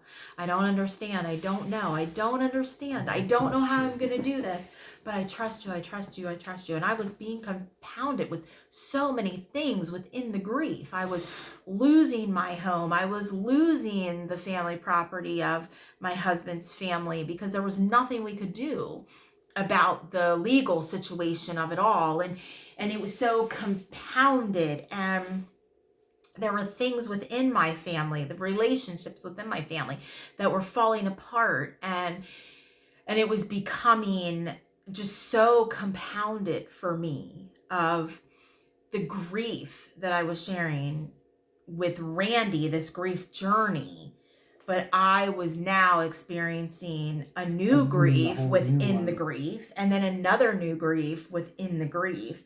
And I still am currently walking through two separate grief journeys right now. And one is a relationship one, and one is still the death of Jeremy. Mm-hmm. And the trauma that I walked through with that, and the loss, the deep loss of that. And, the material losses of the house and the property and all of that. That's not a grief for me. Right. It's truly not. I had to come to a point where it was like, okay, I had to grieve within that moment when the house was empty and the day I had to walk out. Randy was there, and he will tell you. And God loving me gave me space and was so precious. I stood in mine and Jeremy's bedroom and I leaned against that wall because I thought it was going to collapse in the floor. And I was so overwhelmed with the grief that I was walking out of that home for the last time, that this was a life that we had built together. And it's like I could hear him there. I could feel him there. Everywhere I looked, I could see him, even on that property. And I could hear our grandchildren running through there and laughing, and all the birthdays that were celebrated there, and just all the holidays and all the joyful moments and all the ones that we just held each other and cried in a difficult moment. Everything was there, and I was being faced with it for one last time. But I knew it's just a house. It's just a house. And now there's someone else that's going to love this house, and it's going to have life again. Because honestly, if I would have stayed, sure, there would have still been holidays celebrated and birthdays and laughing. If there would have been a possibility, I could have saved it and we could have stayed. But it would have never been the same because Jeremy was not there. Right. It wasn't us together anymore. And I really grieved that. And, it wasn't like, oh, I grieved and I closed the door and that was done. No, I grieved that for several weeks. And, but even though I'm still walking grief and I have this new grief journey intertwined with the grief journey of losing my spouse for so long, I still have a responsibility to this man who is in my life, that even though he knows I'm grieving two separate griefs right now, I still have a responsibility to be the best version of myself that I can be. And to be totally honest with each other and with the world, which is now you. We've welcomed you into this world and this grief journey. And we've talked about this, that, we are going to do some lives, like in the moment of what maybe sometimes grief may look like, it's not, but we know the first two videos are a little bit more lengthy, but we really felt it was really important that you got to know who Ashley and Randy are. And, it takes a little time because I had another life for 30 years. He had another life for 25 years. And now we have this journey that we have our separate grief journeys, but now they have meshed together. And how good God is. And when we talked very early on that God really just opened up so many doors. Once Randy asked me to marry him, and I said yes. It was not just everything just fell into place, right, and things just really. I mean, everything just kept like, wow. People would say to us like, "Oh my gosh, well, of course that happened. Of course that was so easy. Well, of course, like you got that video. Of course, this is going to happen." And it was just kind of comical because it was just like, okay, but there were grieving going on even within that journey, but we also knew what God had done, and being so grateful for what God had done. And we had said, you know what? Well, it was like, okay, I just turned 51, right. 53. 53, yeah. And, so what does this look like? Like, we know that we fell in love. We weren't looking for that to happen. We weren't searching for anything. No. It doesn't change anything. That the grief we're walking through, or the histories that we have, lessen any of that, right? And that was one of the biggest things for me. I really had to even though I knew it, but I had to really come to terms within myself that it does not lessen the love that I had for Jer, and it does not make it just not important. Right. Because it's our past, and our past is who is sitting in front of you right now. Mm-hmm. Our past created these people. Right, exactly. And we take our pasts with us all through our lives. Mm-hmm. Even, from childhood. It's just, what are we doing with those things that have happened, good, bad, or indifferent? Exactly. How are we handling that in our everyday life, and how are we affecting the people around us in our everyday life?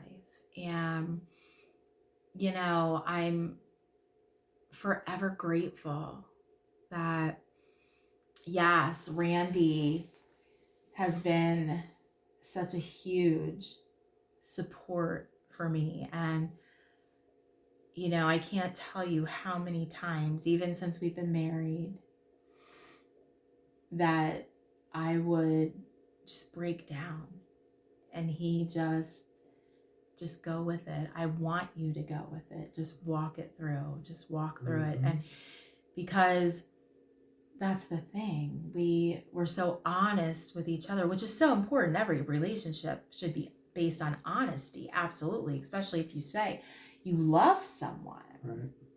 And I do. I absolutely adore this man, and I love him so much. And he loves me so well, and I'm so grateful for that. And, one of the things I really want you to share before we wrap this up, I want you to share with them what you said to me that day when we were at Zen, and you said to me that you wish that... Oh, well, just because I knew who she was, and I at that point had really gotten to know her very well, and who she was, like as I just said, our pasts are who we are. And who she was, the girl I was talking to right there, was who she was because of Jeremy and what he had done throughout her entire life. And I said to her that I wish that I could just, for 10 minutes, I wish I could meet Jeremy and tell him, thank you for everything he did for her. Because without the love he poured into her life, I wouldn't be sitting in front of the same girl. And when he said that, in that moment, I started to cry, and I was like, who says that? Who says that? And, when he came to Pennsylvania on vacation, there was a lot of yard work, that needed to be done. And Randy was just so precious. Like, he just rolled up his sleeves and he's just like, I'm just going to do this. And he was doing it. And I was just like, this isn't your problem. This isn't your issue, and I said, well, if it's your issue, then it's mine. right. And then later he said to me, when he was out there, that he was having a conversation with Jeremy. And I was just like, wow, this man, like, he never ceases to amaze me with how incredibly amazing he is, and how honest he is, and how loving and kind he is. And he's so patient, and he's so nurturing, and he truly is very intentional with what he does and what he says. And it just, sometimes I look at him and I just think, wow, like, who says the things that just came out of your mouth? Like, who talks like that, And but he is just so, he's been such like a healing balm in my life and to my heart and my soul. And I'm so grateful to God for bringing him into my life. And yes, some may look at it and say, wow, that was such a short time. And really, I would say 99% of the people that know us, and those who have just met us through the journey of this past year, and not even, it's not even a full year that we've met in person for the first time. But the people that have come, that Thursday that before have, Easter, Friday before Easter. No, sorry, it's Saturday. Yeah.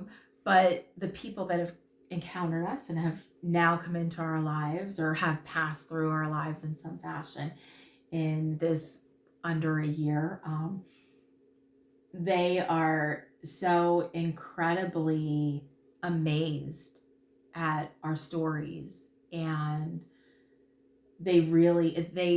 so many people say the exact same thing. It's God. It's God. Mm-hmm. And they recognize that it's God. And really, it's not Ashley. It's not Randy. It's just that we have allowed God to use us. And yes, we have a choice. I have a choice every day that I wake up, how I'm going to live this grief journey out today. Mm-hmm, exactly. Now, yes, I might wake up and it might be a day that is meaningful to me, that somebody else may be like, well, it's just a regular Tuesday, but maybe that date on the calendar is something more significant. Right. And, or maybe I'm going through the day and something, comes in, grief comes a knocking because there's a memory, or there's something that triggers something that reminds me of Jeremy, or a song, or out and about and I see something, or vice versa. Okay, I need to go with that. I need to feel it. But even within that, I have a responsibility to myself to not just go right back in to anxiety and panic. And exactly. Because you need to understand that if you're walking through grief, it's so real. And like we said in the other video, it's a very personal journey and everybody's is different. There's no right or wrong. But you will say this, how Randy said earlier, it may sound very harsh and we don't mean it to come across like that, but we can't control the grief when it comes. But again, we can control how we respond to it. Mm-hmm. And we should respond with how we're going to respond. If we're going to cry, if we're going to a mix of laughing and crying, or, but we do not have to sink into such a place where we are now not really living again. That we're just surviving, we're getting through, we have each other and it's great. And we're just kind of muddling through, and, we have our little dogs and they bring us happiness and joy and, and love and we're finding little nuggets, but we're still identifying as, well, I'm that broken Ashley that's in the grief. And I'm just trying to build a life around the broken Ashley, the grief that came with that. And, maybe I'm not having as much of the anxiety and panic like I was before in the beginning, but still I'm building a life around that. Right. But that's not fair. It's not fair to me. It's not fair to Randy. Right. It's not fair to my children. It's not fair to my family. It's not fair to my friends. Because, but really, to be honest with you, it's not fair to Jeremy. And you may be very surprised to hear me say that, but I'm going to explain why I feel that way. It's not fair to Jeremy that his death, yes, triggered anxiety and panic and trauma within my life. And it set me into this motion where I didn't know how to breathe without that man. And I didn't know how to stop falling. And I didn't know how to live. And I didn't know how. I knew, like, from the very beginning, I had said to myself, oh my gosh, I am not going to be one of those people that wakes up and never gets out of the bed. I will get up every day. If I have to get up and go sit in the living room, then that's what I'm doing. But I will never, ever, ever stay in bed. And when my doctor said to me, about the anxiety and that he could prescribe something, and of course he had prescribed something to help me sleep, like I said, I was like, oh my gosh, I don't want to be this person that has to be dependent on medications to help me. Now, if I get to a place like that, do I think medications are bad? No, I'm not saying that at all. So I'm just putting that out there right now. I'm not saying that.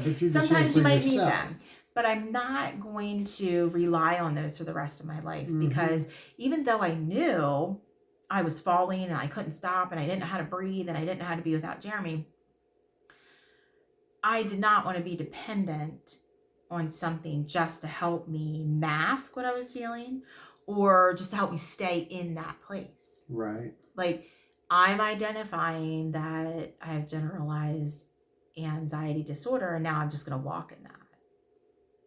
Well, that's not okay. I'm not going to do that for me. And what would that say about what Jeremy poured into my life? Right. He wouldn't want to walk into the room and look at me and be like, my gosh, Ashley, what is wrong? Right. What happened?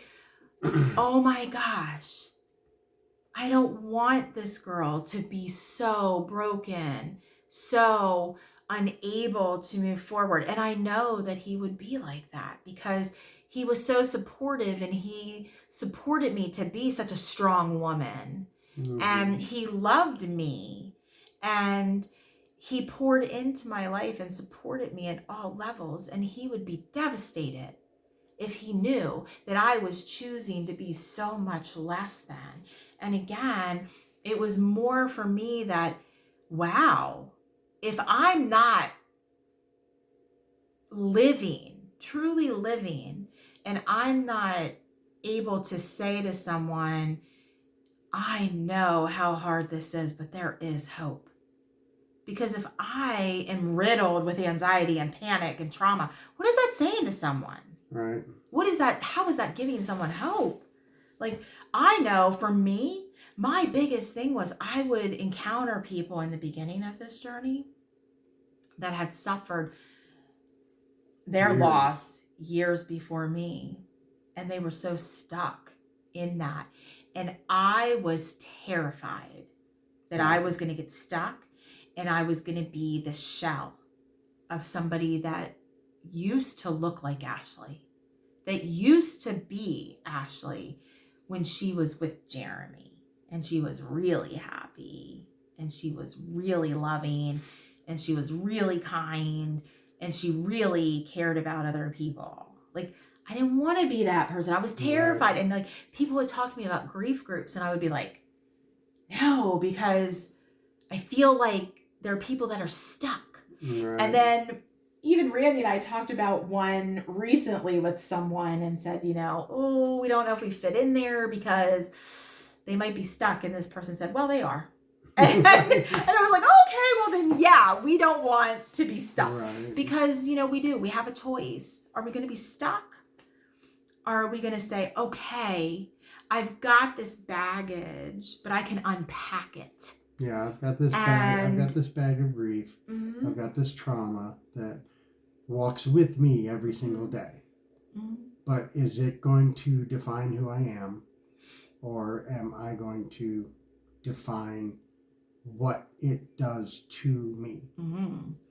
And what we can take from that experience, from that learning experience of, because it really is, it's a learning experience walking through, and you know, and some days it's totally different unless you've been there, it's hard to explain. Yeah, it's really hard to explain.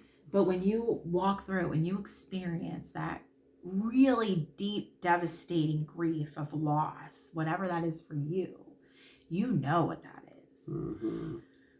And if you are stuck in a place where it's like, you know, you've been labeled things, or you're on trazodone to help you sleep, or you're doing other things trying just to help you sleep and to heal, you know, to heal and to try to find a new way of living, I would really encourage you that, you know, well, first and foremost, Jesus Christ is the answer. Yeah. Truly he is. But if you're not open to that, there are still other things you can do. And first is to be honest with yourself. And to be honest with the people around you. And especially if it's not a loss of a spouse, or if you have lost a spouse and you have someone new in your life, you have to be honest with them, and you have to be honest with the people that are around you that, you know, maybe it is, I love you, but I'm really struggling. I can't get unstuck from my old life. And then maybe you need to examine that a little bit. Maybe that deep, dark anxiety that you deal with, you have to start focusing on, you know, you might still need to get help, but you need to start focusing on the good. Yeah. Don't concentrate on the day that person left and how horrible everything went from there. You have to focus on their life and who they were and what they brought into your life. And if you were in a situation where, okay, it wasn't the greatest of greatests, you still want to celebrate their life. You still want to celebrate their life. You still want to look for those little nuggets that were good, but then you want to take that story and see if you can help someone else. Yes. In their story. And that doesn't mean that you do a YouTube channel. It doesn't mean that you know. This is just what we feel God has led us to do. You know, it just might be, maybe you're going to have a coworker or a neighbor, or, you know, maybe you go on Facebook and you start sharing your story a little bit, but you have to let the healing come and really come. And when you are walking through that healing, you have to be real with the people around you that, okay, I'm really feeling this today and it's a bad day. But if you're having a good day, if you're loving the person you're with, if you're loving your, you know, cat, your dog, your horse, whatever you have, you're loving your job, you're loving whatever you have, share that with the world, because it's so healing for you. Right, and it's healing for other people too, to see that you're not stuck. Right, you share the bad with somebody, they may be able to help you. Yeah, you share the good with somebody, you may be able to help them. Mm-hmm. You know, and that's it should be this revolving door, and life is kind of like that, you know. people come into our lives sometimes for a season, and sometimes those seasons are very short. Sometimes they're very long. But we can find opportunities within each relationship we have Amen. to be able to help one another. And it doesn't have to always be something so deep and dark and Right. heart-wrenching. It can be something, we pour into each other's lives, good or bad, on the daily. Yep. With everybody we come in contact with.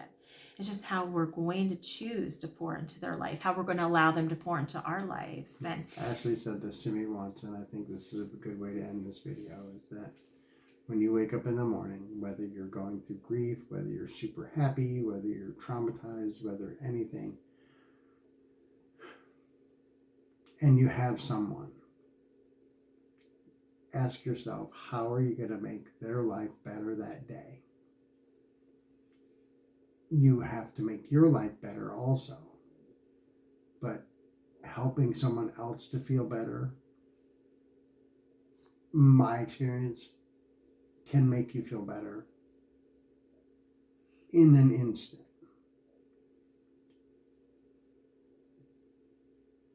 I love this woman, and what she does for my heart is more than anything. It's worth more than anything to me. And I thank the Lord every day for her.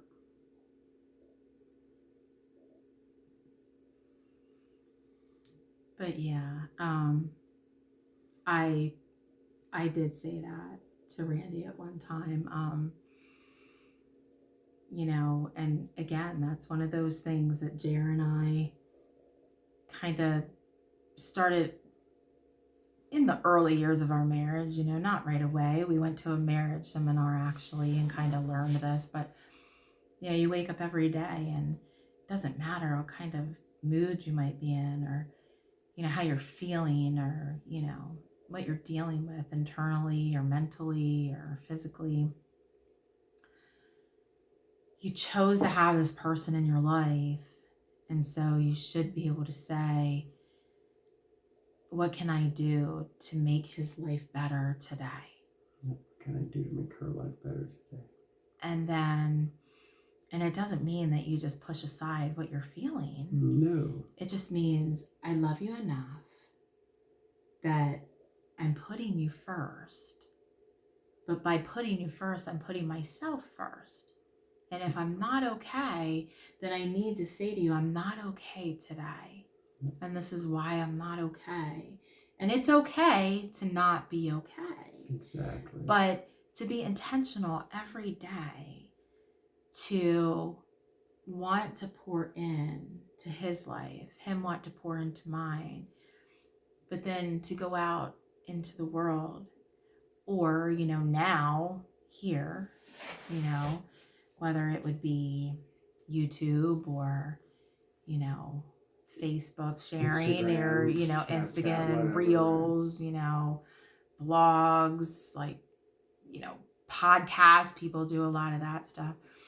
Whatever the platform is that you use, you're pouring into people's lives, and you need to be completely honest about, yes, what you're feeling and what is happening, but just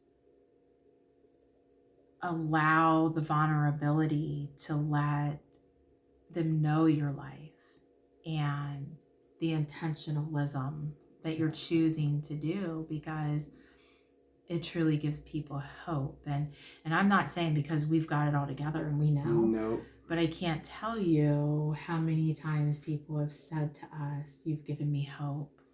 Your story has given us hope. And that is when we really started praying and really feeling that God was saying, take it to try to help other people. Mm-hmm. And again, it's not about us. We're not looking for any kind, we're very humbled by all the comments that we've gotten, from texts and private messages on Facebook, and, comments and people talking to us and verbalizing to us,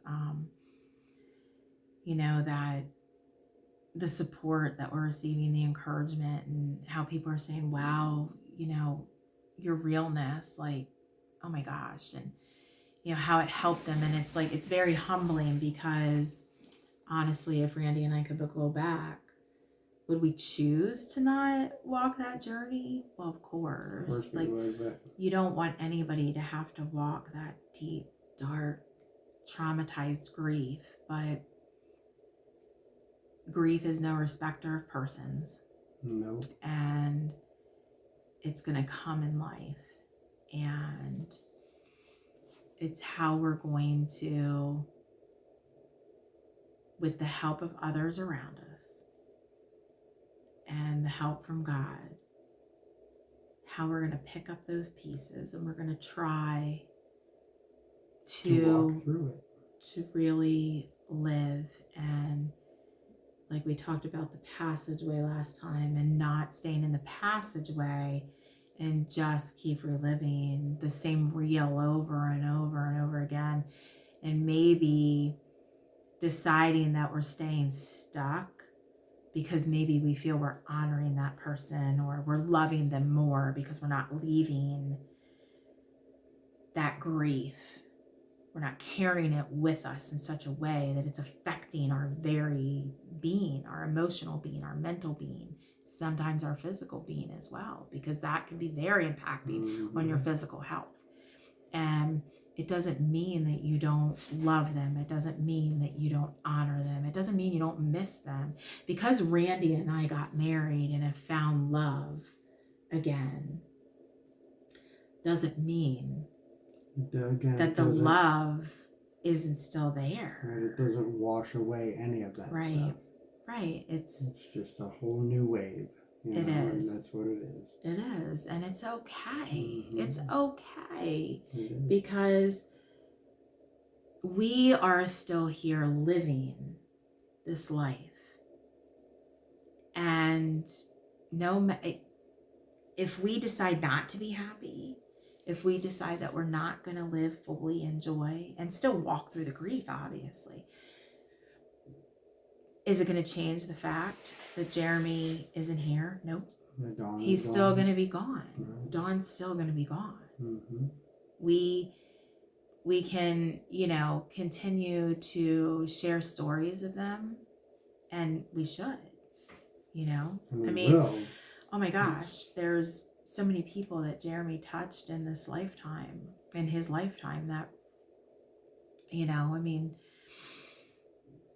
his legacy lives on through so many people. And, we can continuously, I can carry him with me because of all the legacy. And yes, I have children, I have grandchildren that we shared. And, yes, that's one of those things. That's a physical legacy, a being that's here because of him. But he left a love legacy, a life legacy. And to honor him, it's okay to still live and to love. To honor both of them. Yeah. They both would want us to live. Yeah. And the person that you loved and cherished so deeply, they want you to live. Mm-hmm. They want you to be okay. They want you to smile again, to be happy again, to love again. And that might not mean that you find someone and you get remarried. That's not what that means. No. Maybe you will. But if you are choosing, maybe you are in a place where, you're a couple years in, you're 5 years down the road, you're 10 years down the road. Maybe it's a short time, just a handful of months, and you find yourself in another relationship. It's okay. Yeah, only you know. Yes. Whether it's not enough time, too much time, whatever the time, other people will. It doesn't matter. Some people may wait 5 years before something happens, and there's still going to be someone that says it's too soon. Right, exactly. So it's your timing, and you have to know. You do. And that's why we try to stay. We really try to say, talk with God. And really know within yourself, because, if we would have thought, well, this is so comforting. It's filling a void. Like, we're good because we have each other. It would not have been fair to either one of us, and we wouldn't have truly been happy. And it's not okay to just settle because we have somebody that might be important to us or make us feel good, or it's easier to get through than by ourselves, or we're still trying to run and hide from the grief, because we can hide from the grief. We can do a lot of things to run and hide from the grief and not deal with it. And you can have relationships within that, but you really need to deal with it, because when you deal with it, you're honest with yourself and you really heal and help your own heart and soul, and you come to a point where you can breathe again, like truly breathe. And, you know, you can think about them and you don't instantly feel panic, or you don't instantly feel dread, or you don't instantly feel like I can't move today, or, you know, those moments are going to come where you may still feel that way, but they're going to get so much less, and they're going to be further in between, because you're choosing to focus on all the good and the love and the person they helped to create you to be. Yes. And they poured into your life of who you are. And again, it can be even bad moments that help shape who you are, but it's what you've learned through those. And you know, but then in turn to start to be able to see clearly what you have and be so grateful for what you have. And, you know, like I said, I was really like, I didn't want people to know that I was feeling this way for Randy. I didn't want, you know, like, oh gosh, what are they going to think? What are people going to think? And really, when I started sharing, it was more, I mean, people were so happy and excited. And even people that stood and cried and said to me, I can't look at you and not really like, oh my gosh, it's Ashley and Jeremy and Ashley. Like, that's what I've always known. But he loved you so much. You loved him so much. Like, I'm so happy that you found someone who is so good to you, that is going to love you. Like, he looks at you like you can see it. It's real. And you're so good together, and you're happy again. You're smiling again. And you know, when I talked to my friends about it, because I mean, really, I talked to my friends. I didn't even talk to my family about it. I talked to my friends, and then I talked to my boys about it. But I didn't tell my parents. I didn't talk to my brother. Like, I didn't talk to other people. But then it dawned on me, well, the world should know what God has done in my life, and they should know this amazing man has come into my life, and he offered his hand down to me in that pit, even though he was struggling, and he pulled me out of that pit. And I am forever grateful that Randy could see clearly enough to reach down and just ask me, just to trust him enough to take his hand. And he helped put my feet on solid ground again. And I'm so grateful. And do I want other people to know? Well, obviously they know, because now he's my husband. But, but you know, it would have been so unfair to just keep him under a bushel and like not share what he's done in my life too, because he poured so much into my life at a time that I was so broken. And I'm so grateful. I'm so thankful that I could see clear enough to be okay. I'm not okay with this, but okay, here we are. And, you know, now, of course, here we are. Yeah. We want to thank you guys so much for listening, and we're not done yet. We're plenty of videos, and we just want to thank you again for really listening and paying attention. If you have any questions or anything, feel free to ask. Absolutely, please. Like, even if, you know, if you need someone to pray for you, please let us know. Randy and I have a prayer board, and we put people on there, and, you know, because we don't know you personally doesn't mean that we can't pray for you, because God knows who you are and where you are.